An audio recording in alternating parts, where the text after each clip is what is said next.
Welcome to our channel. Today we how to subscribe with CardRatings subscriptions for card offers, full guide step by step clearly. Begin by visiting the CardRatings website. On the home page, locate the subscriptions section. Review the various subscription options available for card offers. Select the subscription that best fits your needs. Next, you'll be prompted to create an account. Fill in the required personal information, including your name and email address. Choose a secure password to protect your account. Once completed, click on the Sign Up button to create your account. After your account is set up, log in using your newly created credentials. Navigate to the Card Offers section on your dashboard. Browse through the available credit card offers listed. Once you find an offer that interests you, click on it for more details. Review the terms and conditions associated with the card offer. If you decide to proceed, click the Apply Now button.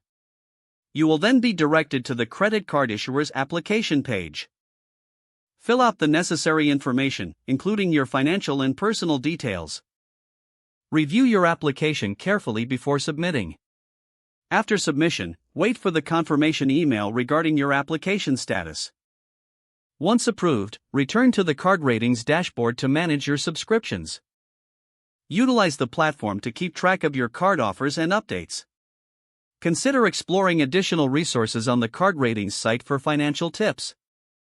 Always remember to check for updates on new card offers regularly. If the page does not load, refresh the browser or try again in a private or incognito window. Make sure you are using the correct email address, then retype it carefully to avoid small typos.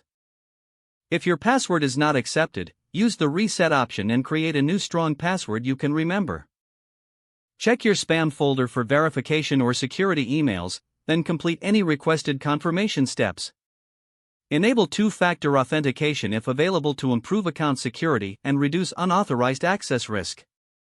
After signing in, review your profile details so your contact information and settings are accurate and current. Don't forget to like this video and subscribe to our channel for more step-by-step tech guides.